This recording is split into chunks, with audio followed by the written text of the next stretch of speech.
Assalamualaikum warahmatullahi wabarakatuh.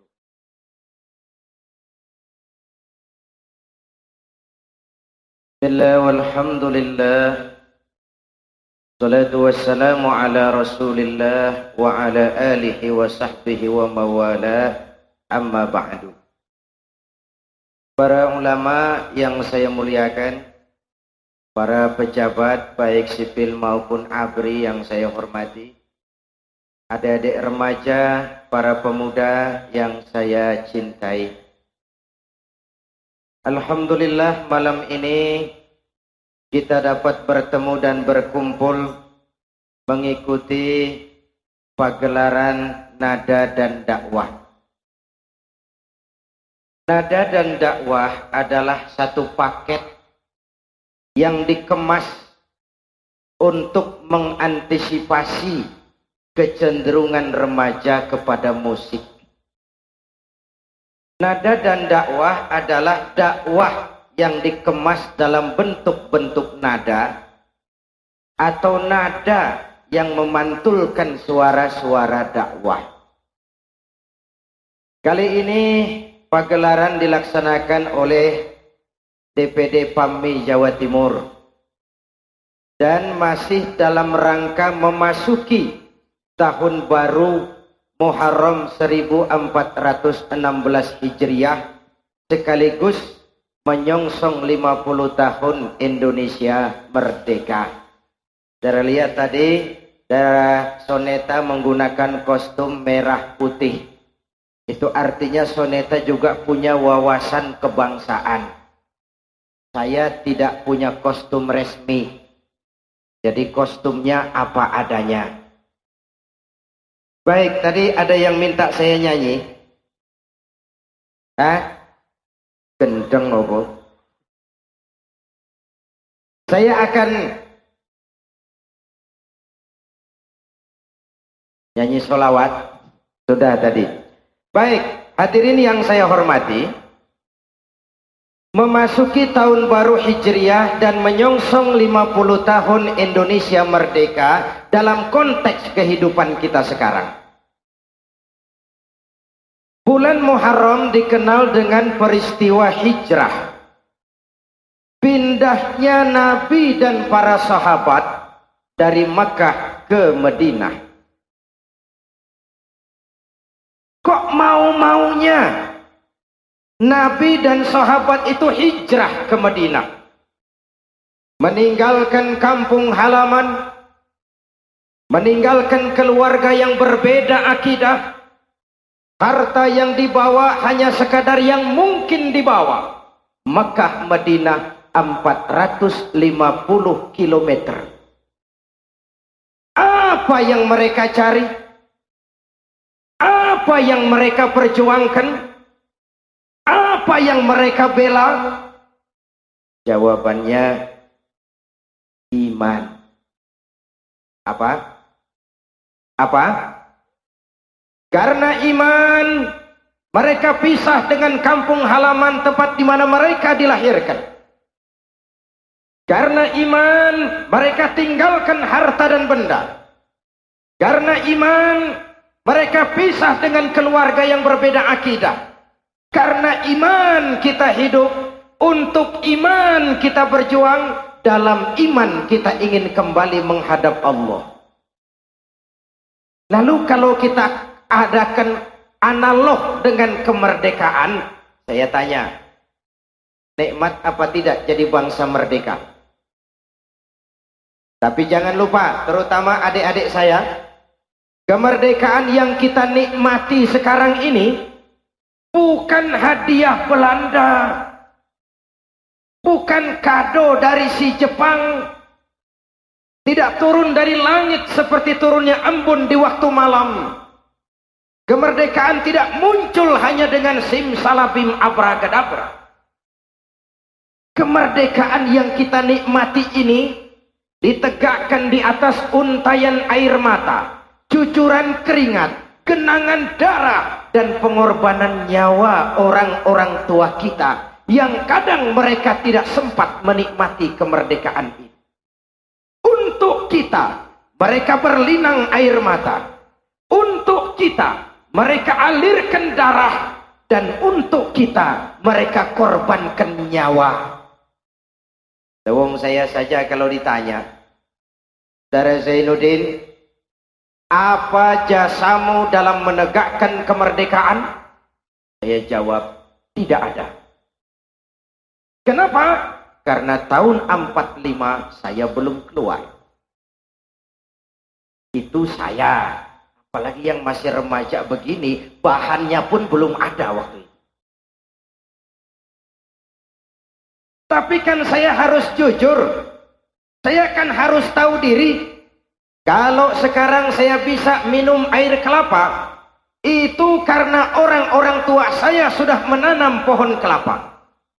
Kalau sekarang saya menikmati indahnya udara merdeka, itu karena orang-orang tua kita bergelimpangan, alirkan darah, cucurkan keringat, untaikan air mata, korbankan nyawa tanpa mereka sempat menikmati kemerdekaan ini.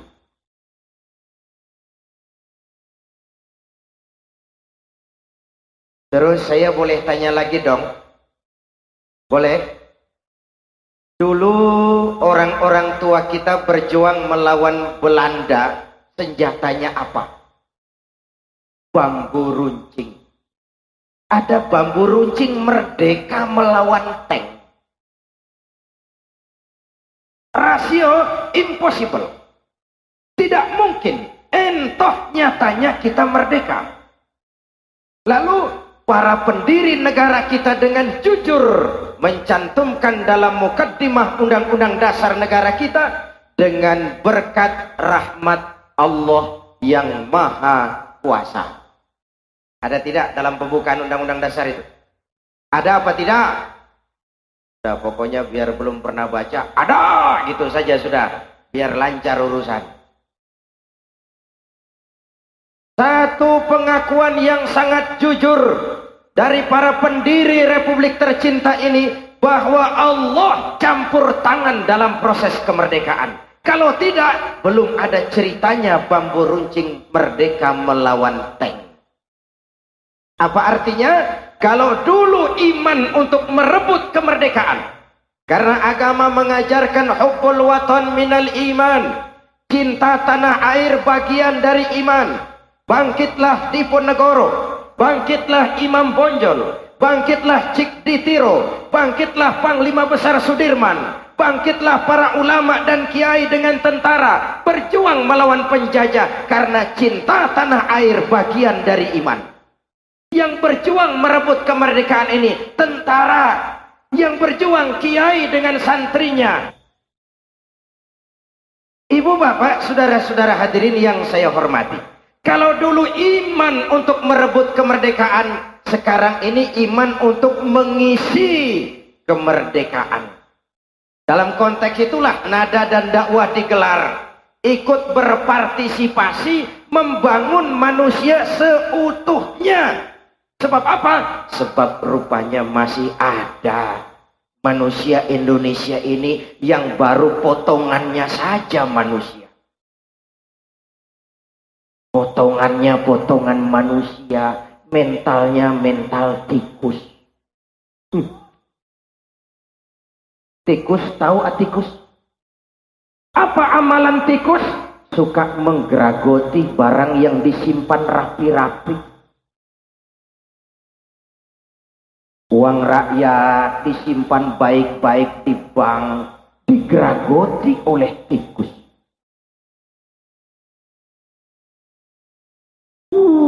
Tikus sekarang namanya bagus-bagus. Kadang-kadang manusia Indonesia itu potongannya manusia, mentalnya mental ketek.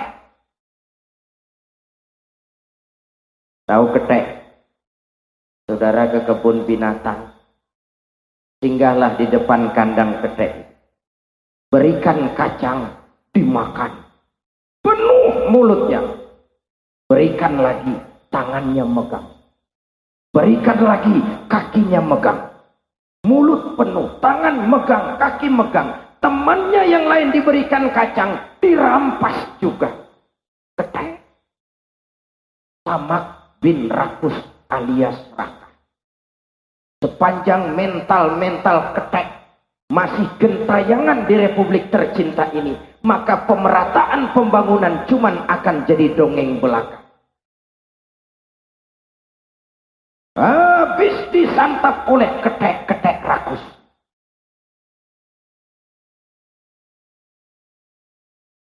Kalau iman untuk mewarnai pembangunan, maka pesan pertama saya malam ini, jagalah iman baik-baik. Ini Malang, Bung. Di Malang, saya kasih tahu. Ya, ini rahasia soalnya. Di Malang sekarang ini, saya kasih tahu.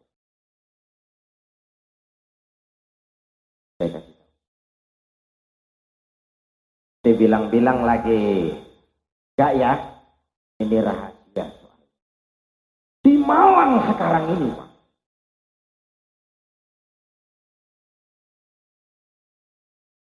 Sudah tahu belum? Kasih tahu. Di Malang sekarang ini, rampok-rampok iman, maling-maling akidah, gentayangan. Biar zaman berubah, tapi akidah jangan goyah. Sekali la ilaha illallah sampai mati, la ilaha. Sanggup? 12 orang. Sanggup? 21. Sanggup? Nah, kalau sanggup harus konsekuen. Don sewu mas, kita kalau mengucap syahadat lancar. Kalau tahlil hebat.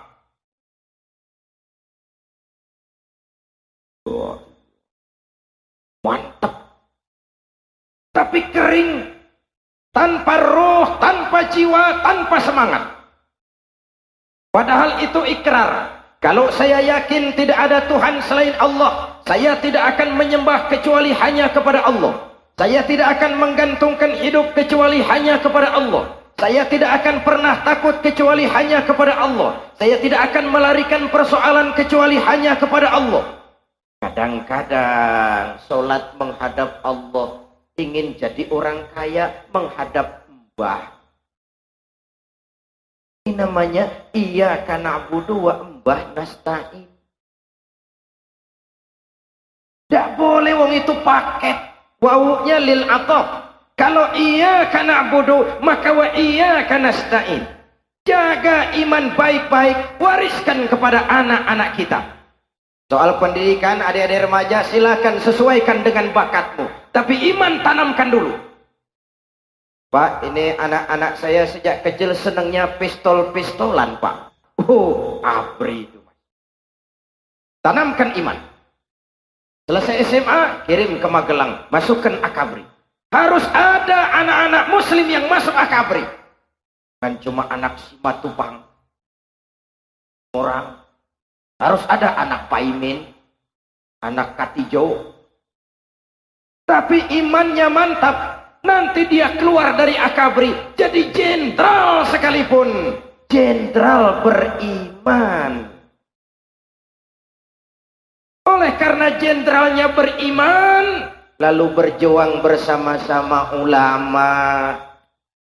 Lawang dulu itu Pak, ulama dicurigai, pengajian dipersulit, dakwah mesti izin. Kenapa? Karena jenderalnya gini.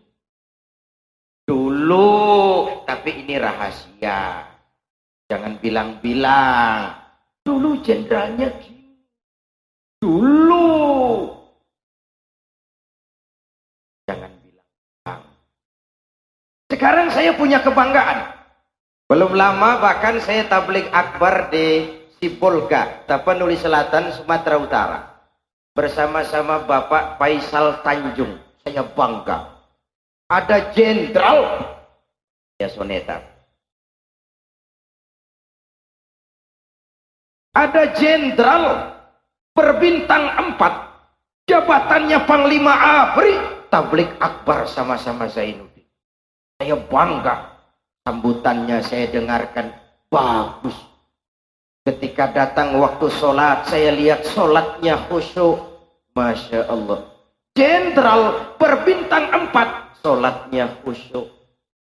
Di kampung saya, baru jadi hansip berhenti sholat. Di kampung saya di Jakarta, di Turen insya Allah sama.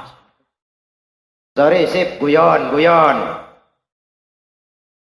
Anak-anak kita boleh jadi teknokrat beriman. Jadi pengusaha beriman. Jadi pejabat beriman. Jadi seniman beriman. Jadi maling. Gak ada. Kalau iman kondisi dasarnya, insya Allah aman. Jaga baik-baik, wariskan kepada anak-anak kita. Bahkan saya sering kasih contoh, anak-anak kita sekarang Pak, hidup dalam zaman di mana banyak pilihan. 7 tahun yang lalu anak-anak kita seneng atau tidak seneng cuma bisa lihat TVRI. Sekarang pilihannya banyak.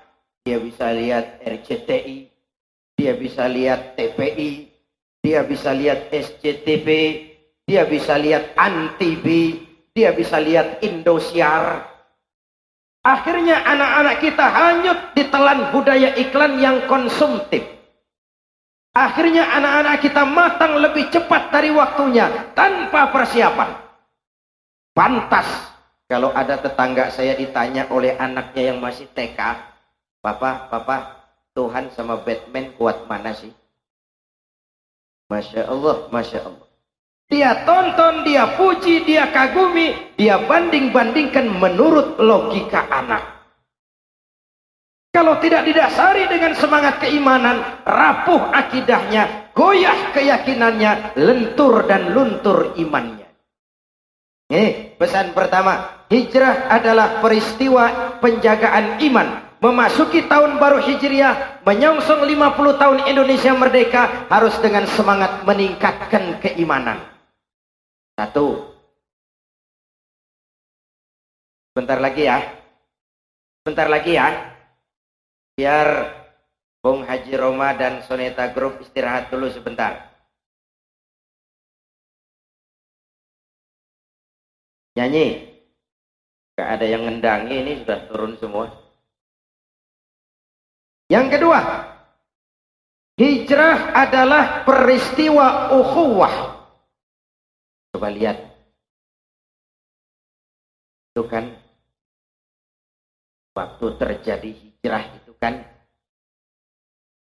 orang-orang Makkah kan yang pindah ke Madinah kan dinamakan muhajirin kan. Ya kan? Terus kan waktu itu kan orang Madinah kan yang menyambut kedatangan orang Mekah kan dinamakan Ansor kan. Ya kan? Lihat sejarah. Bagaimana orang Madinah menyambut kedatangan orang Mekah yang hijrah? Apa dengan tolak pinggang? Hei, orang Mekah, kamu pendatang di sini ya, jangan macam-macam di sini, tak celurit sampean. Apa begitu orang Madinah menyambut orang Mekah? Tidak, melebur, membaur, menjadi ummatan wahidah, menjadi satu umat yang satu. Jadi sudah dipesankan dalam lagu pertama dan lagu kedua Bung Roma tadi, menjaga kesatuan dan persatuan. Kalau Islam telah mengikat kita dengan tali akidah, maka kemerdekaan mengikat kita dalam komitmen untuk bersatu nusa, satu bangsa, satu bahasa. Nih, saya ada di Turen tercinta ini. Tidak merasa sebagai tamu di sini. Saya merasa saya hanya seorang keluarga yang datang dan bicara di tengah-tengah keluarganya. Ayo saya ajak berhitung. Tidak mungkin ada kemenangan kalau tidak ada kekuatan. Tidak mungkin ada kekuatan kalau tidak ada kesatuan dan persatuan. Tidak mungkin ada kesatuan dan persatuan kalau tidak ada silaturahmi. Mau menang harus kuat. Mau kuat harus bersatu. Mau bersatu, hidupkan budaya silaturahmi. Ayo saya ajak berhitung.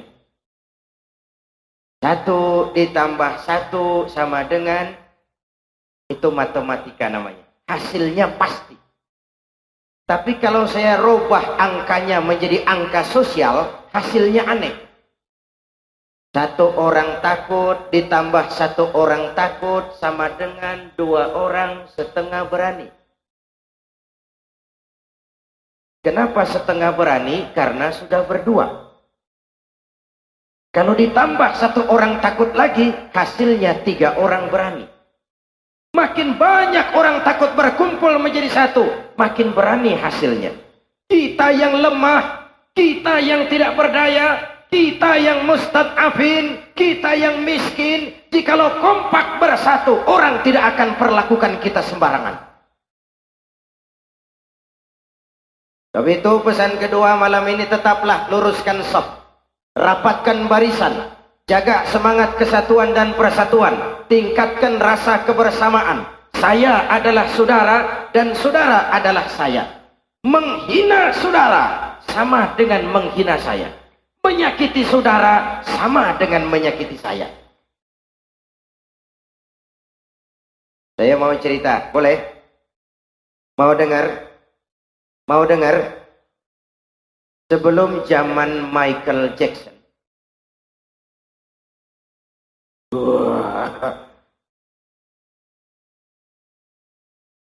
Ada seorang penyanyi terkenal dari Inggris. Kasetnya banyak juga beredar di Indonesia. Namanya Cat Stevens. Cat Stevens. Beberapa tahun lalu dia masuk Islam. Setelah masuk Islam lalu berganti nama menjadi Yusuf Islam. Tidak sekedar masuk Islam, dia juga mengamalkan Islam. Tidak sekedar mengamalkan Islam, dia juga mendakwahkan Islam. Hasil dia show, rekaman dan nyanyi, dia infakkan sebagian.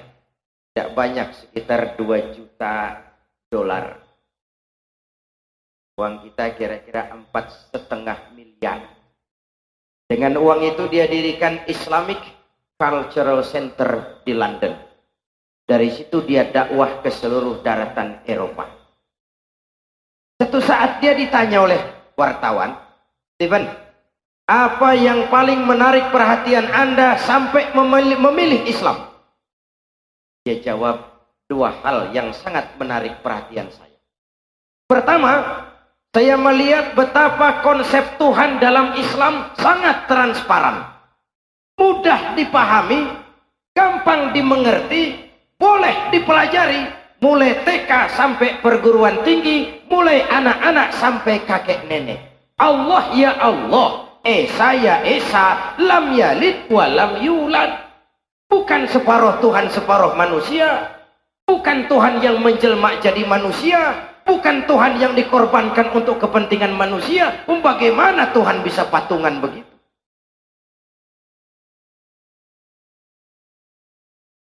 Jadi dalam Islam, kata Stephen, saya percaya kepada sesuatu yang saya mengerti. Bukan percaya kepada yang saya tidak mengerti, tapi harus saya percaya. Saya percaya kepada yang saya mengerti. Dan memang anak-anak kita sejak TK sudah belajar keyakinan tentang Allah. Betul? Betul?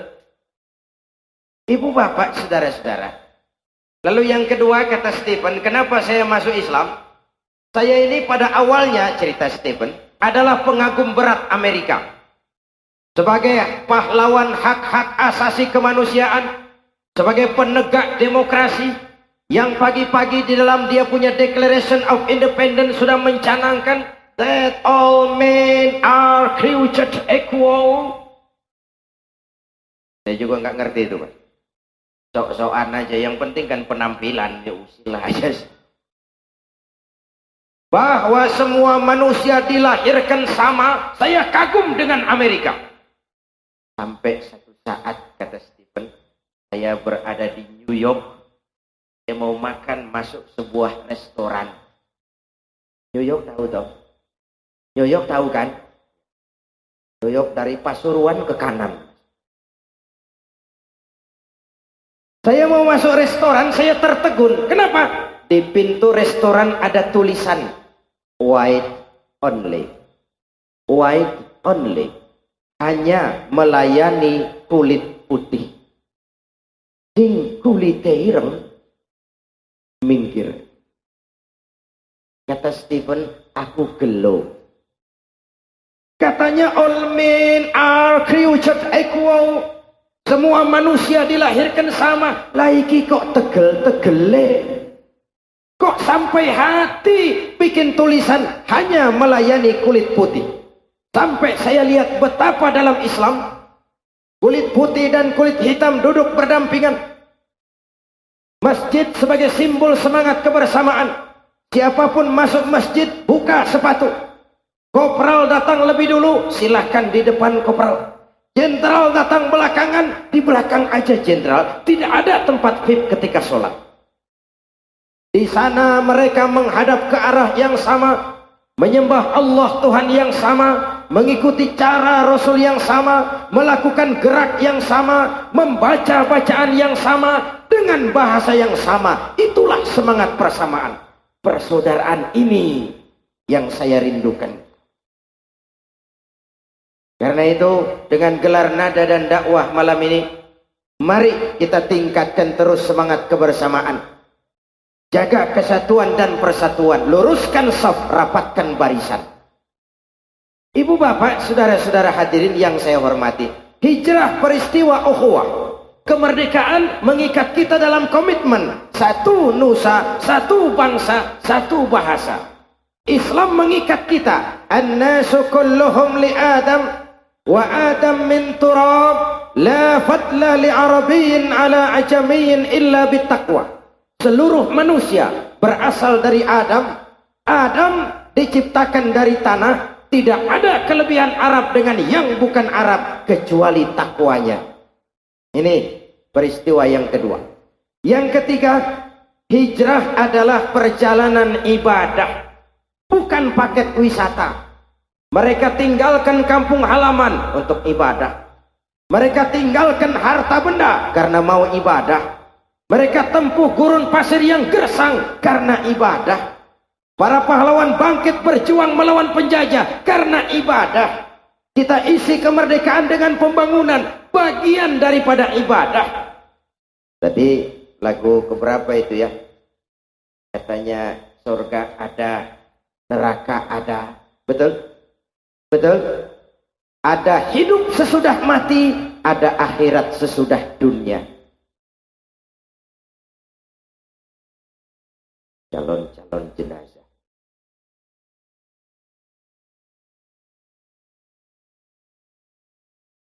Calon lurah belum tentu jadi lurah. Calon bupati saingan banyak mas. Calon jenazah. Wa tilkal ayyamu nudawiluha bainan nas. Hari itu kami putar di antara manusia. Orang kaya mana yang tidak mati? Pejabat mana yang tidak berhenti? Orang terkenal mana yang hidup terus? Hidup sekadar menunggu giliran. Kadang-kadang kita merasa kita ini kaya. Memangnya punya apaan sih? Oi apa oi? Oi. Tenang-tenang saja lah kau ah. Duduk. Ya, sebentar lagi. Enggak kelihatan ya? Kadang-kadang kita merasa kita pintar. Memangnya kita tahu apaan sih? Kadang-kadang kita merasa kita berkuasa. Memangnya berapa hari sih? And last but not least, apa yang tidak selesai? Ya agak sulit duduk karena ya yang agak di depan silakan duduk, yang belakang terhalang kayaknya tuh. Ya baik-baik, sambil mengatur tempat yang enak, tetap jaga ketenangan dan ketertiban. Kita datang dengan semangat iman, betul? Kita datang dengan semangat persaudaraan, betul? Karena itu jagalah ini. Mari kita buktikan bahwa kita adalah umat yang cinta damai. Kita adalah umat yang tenang dan tertib. Kita adalah umat yang cinta satu dengan yang lainnya. Karena itu buat yang di belakang tidak penting kelihatan, yang penting suaranya kedengaran. Mudah-mudahan yang di belakang pahalanya lebih besar daripada yang di depan. Amin. Amin. Saya lagi cerita apa tadi? Hidup ini sekadar menunggu giliran. Apa yang tidak selesai? Korun itu Pak katanya kaya sekali. Wong kunci gudang hartanya dibawa unta. Korun mati. Sampai sekarang tidak pernah kembali. Sebut nama orang-orang kaya di dunia ini. Paul Getty, Raja Minyak Amerika, modar. Henry Ford, Raja Mobil, mati. Rockefeller, bankir terkenal, lewat. Aristotle Onassis, Raja tanker Yunani, mati. Fir'aun katanya gagah, mau jadi Tuhan, mati. Hitler mau menguasai dunia, malah bunuh diri. Benito Mussolini, mati. Napoleon mati, jenderal-jenderal mati, apalagi satpam. Sorry Pam, guyon. Apa yang tidak selesai? Apa yang tidak berakhir? Wong hidup cuma nunggu giliran. Mati itu nanti Pak, tapi jangan lupa nantinya bisa besok pagi loh Pak. Nantinya bisa besok sore. Nantinya bisa minggu depan, nantinya bisa bulan depan, nantinya bisa tahun depan.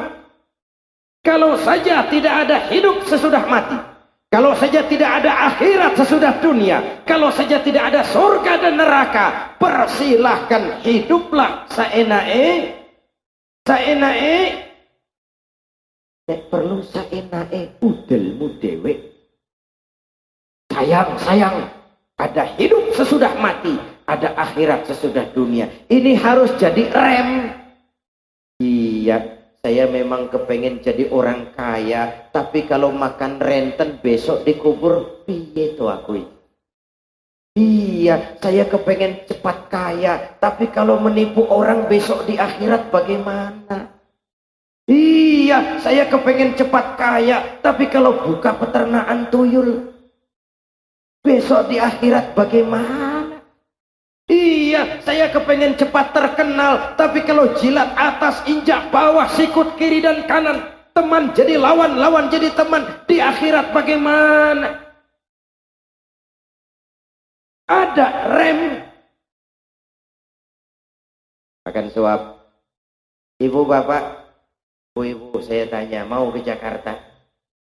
Semua mau ke Jakarta? Naik mobil mau? Mau. Gratis tidak bayar. Mau? Mau. Tidak pakai rem. Mau? Bablas Pak, bunuh diri. Manusia kalau sudah lepas dari kontrol keyakinan akhirat, brutal. Tidak ngerti halal haram. Tidak tahu hak dan batil, tidak ngerti mana yang pantas, mana yang tercela, segala cara halal, dan itu caranya PKI. Karena itu saya bersyukur saudara-saudara muslim saya di Turen ini ibadahnya rajin. Alhamdulillah, pemuda-pemudi di Turen sholatnya tekun.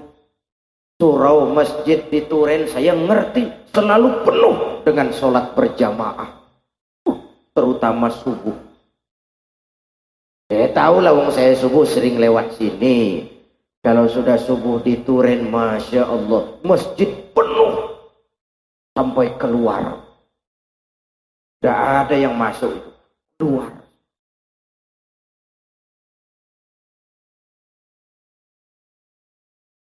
Kita ibadah itu apa untuk menggembirakan Allah? Tidak. Apa untuk menyenangkan Tuhan? Bukan. Jangankan sak Duren, jangankan sak Malang, jangankan sak Jawa Timur, sak Indonesia tidak ada yang rukuk dan sujud. Allah tidak akan turun dari jabatan Tuhan. Solat itu bukan perlunya Allah. Allah tidak perlu disolati. Allah tidak perlu dipuasai. Allah tidak perlu dihajihi. Allah mutlak. Ibadah yang kita kerjakan, manfaatnya akan kembali kepada diri kita. Oleh karena itu, waktu hidup ini berjalan dengan singkat. Manfaatkan baik-baik. Tingkatkan ibadah. Baik yang langsung dengan Allah, maupun yang tersalur melalui kehidupan sosial kemasyarakatan. Kita pun datang kemari dalam kerangka ibadah itu. Betul? Betul? Karena itu saya percaya kalau nanti acara sudah selesai, kita mengikuti soneta pada season yang kedua nanti, lalu acara selesai, saya yakin kita semua akan meninggalkan stadion ini dengan tetap menjaga ketenangan, ketertiban, dan jangan sampai terjadi hal-hal yang tidak kita inginkan. Ibu bapak, saudara-saudara hadirin, kalau hijrah adalah perjalanan ibadah, kalau perjuangan merebut kemerdekaan juga bagian daripada ibadah, maka kita harus meningkatkan nilai-nilai ibadah itu. Ada surga, ada neraka, ada hidup sesudah mati, ada akhirat sesudah dunia. Betul? Betul? Kalau mati dibawa kemana? Kuburan itu rumah masa depan. Lunas. Rumah masa depan itu apa yang arsitekturnya gaya Spanyol? Bukan. Yang lantainya marmer Itali? Tidak. Yang karpetnya dari Persia? Lain. Rumah masa depan. Bukan.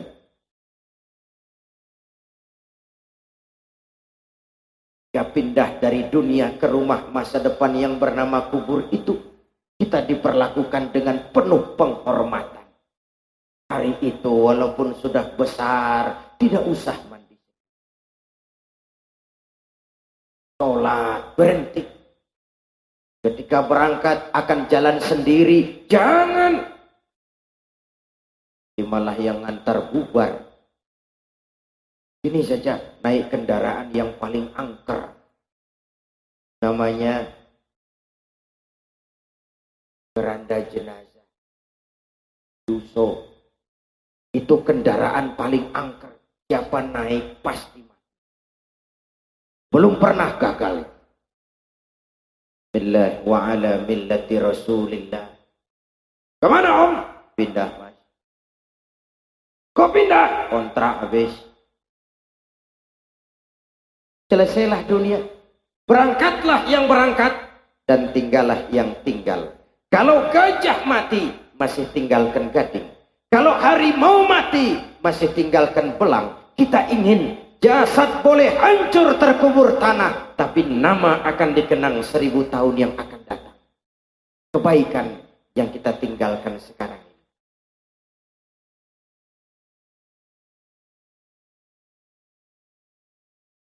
Iya wong, saya cuma lihat jam kok. Ibu bapak, saudara-saudara hadirin yang saya hormati, terutama adik-adik saya remaja pemuda.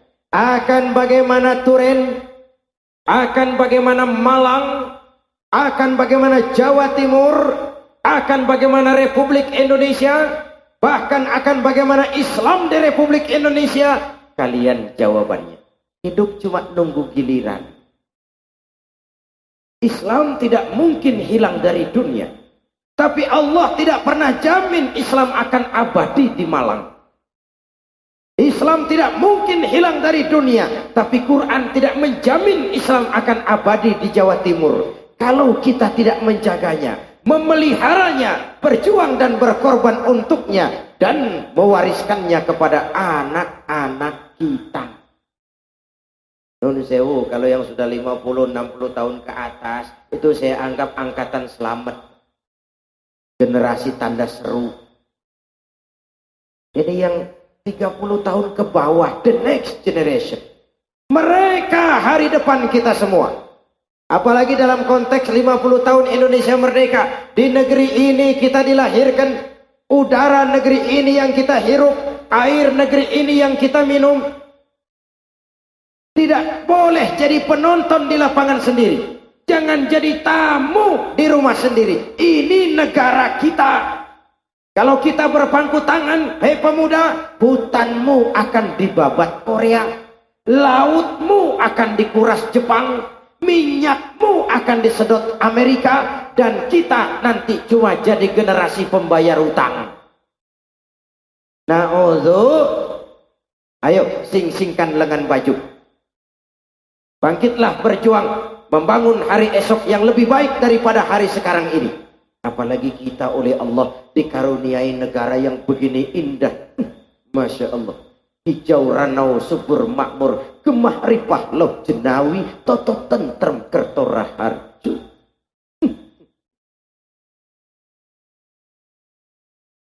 Sampai teman saya orang Arab pernah bilang kepada saya, indah Indonesia guys, Indonesia bagus, Indonesia bagus.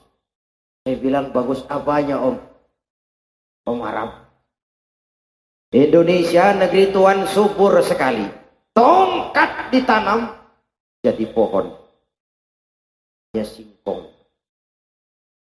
Demikian subur Indonesia. Tongkat ditanam jadi pohon. Kami Arab dia bilang. Pohon ditanam malah jadi tongkat. Bersang.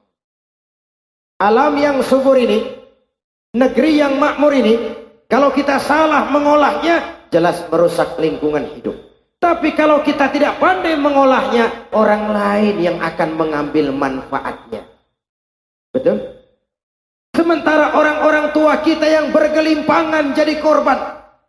Malahan, Bung Tomo, pelaku sejarah, tokoh 10 November, dengan bahasa yang lebih vulgar, saya ingat dalam satu pidatonya beliau pernah bilang, kalau saja tidak ada kalimat takbir, kalau saja tidak ada kalimat takbir, saya tidak tahu, kata Bung Tomo, dengan apa saya harus menggerakkan putra-putra bangsa terbaik untuk bangkit berjuang melawan penjajah. Kalau tidak ada kalimat takbir.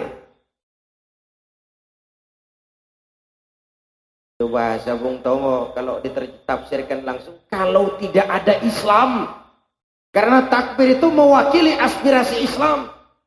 Kalau sudah dikomandokan dengan takbir, saya yakin yang tidak sholat pun mesti maju.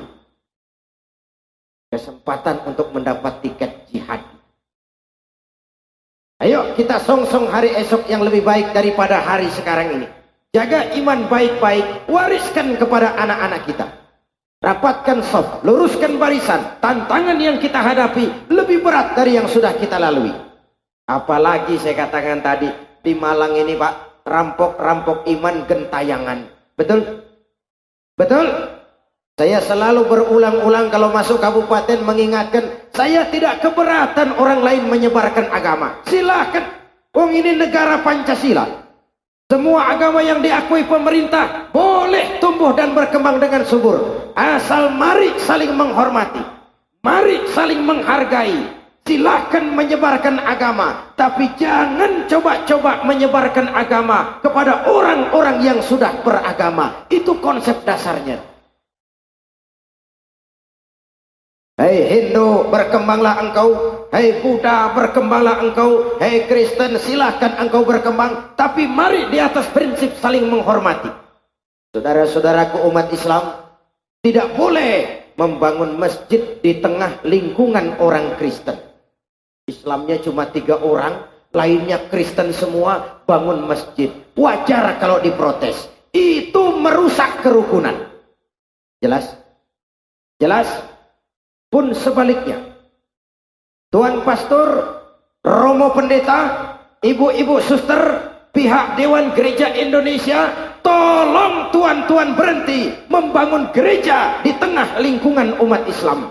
Itu merusak kerukunan. Jelas? Jelas? Oh, saya ngerti ini memang dipola, ini memang diproyek. Karena itu saya ingatkan, saudara-saudara saya muslimin, tidak usah ragu-ragu. Negara kita negara hukum, betul? Jangan main hakim sendiri.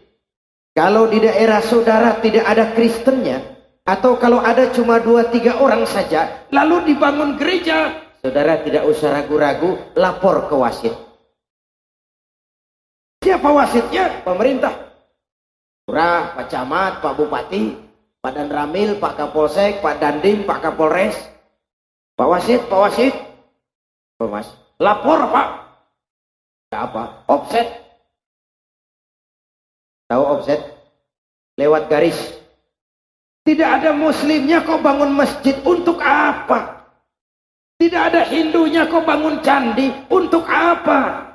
Tidak ada Budanya kau bangun wihara, untuk apa? Tidak ada Kristennya kau bangun gereja, untuk apa? Offset.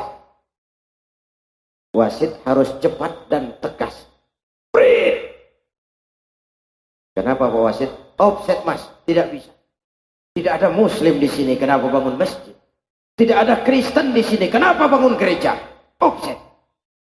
Lalu tendangan bebas. Mana-mana juga offset, tendangan bebas. Betul? Lah kalau bola jelas-jelas offset, wasit diam saja. Jangan heran, jangan disalahkan kalau penonton turun ke lapangan.